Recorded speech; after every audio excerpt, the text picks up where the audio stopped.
Police brutality is real. It has always been a part of American history, believe it or not. It doesn't take a genius to know and figure that out.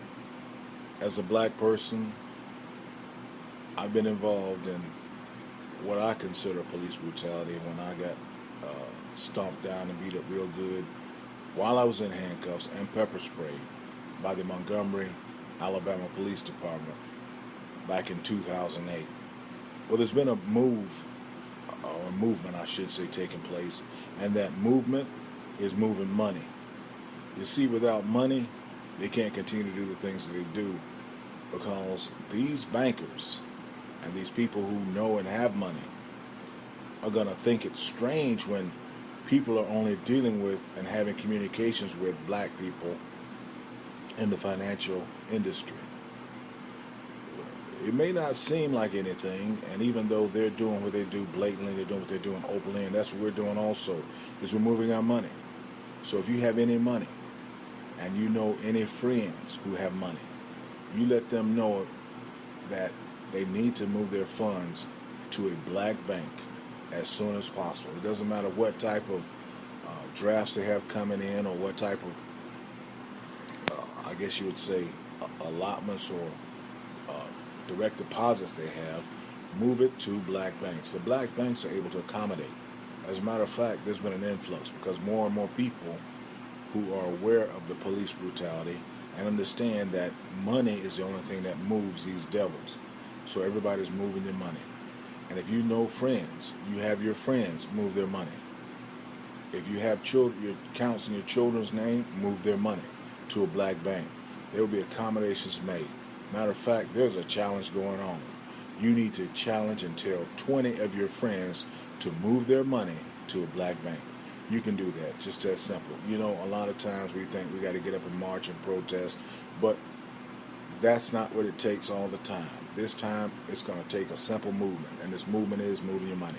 Yes, tell your friends, let people know that this is serious. Now, you may not have had any contact with the police on a negative basis. Hey, that's good. That's well and good. And especially if you're black, that's even better. However, I've had situations myself in dealing with the police, and they have not been favorable on my behalf. You see, the system has this thing where you have to prove that they did what they did. You can't prove their emotions. You can't prove what they were thinking. However, I will say this. If you're going to tell me as a retired combat veteran, that you have to shoot a man in his back, you don't tell me that that's any type of self-defense. That means that the person was fleeing. They honestly probably kicked your butt real good, and I can understand that.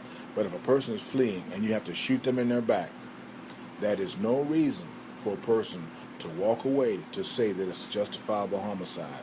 No way. As I said, my experiences, if I'm going to deal with a man, I'm going to deal with him in his face.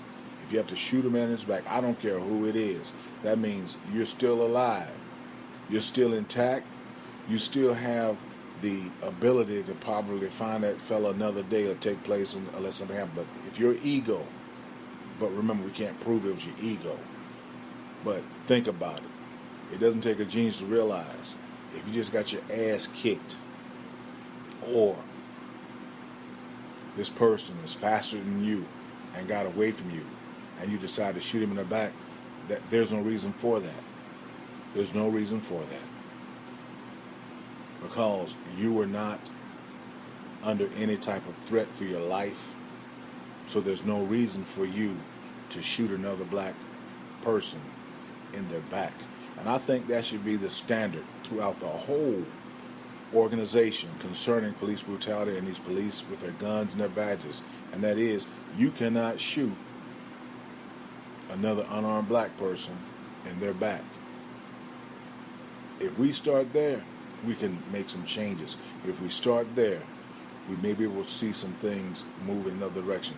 When it was the brother who got shot in the chest while he was laying on the ground, I can't think of his name right now, but that was definitely uncalled for. And if you watch closely, you'll see also that the other police officer jerked on that guy to make a move and made that man shoot that man in his chest because that's his partner. He knew what he was doing. He said, if you move again, I'm going to shoot you. So the guy moved. The guy didn't move. The other officer jerked him around and he moved. You can look at the video and see for yourself. They are low down, evil, dirty bastards. I'm going to say it again. They are low down, evil, dirty bastards. And right now, the move is move your money to black banks. I'm going to say this again. I can't say this enough. Move your money to black banks.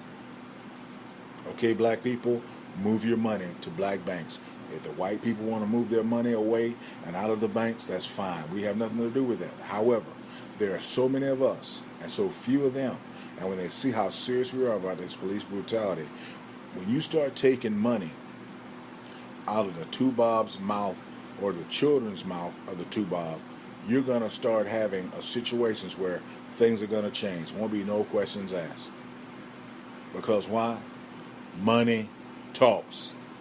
But we're finding out as black people that no money talks louder and it talks more.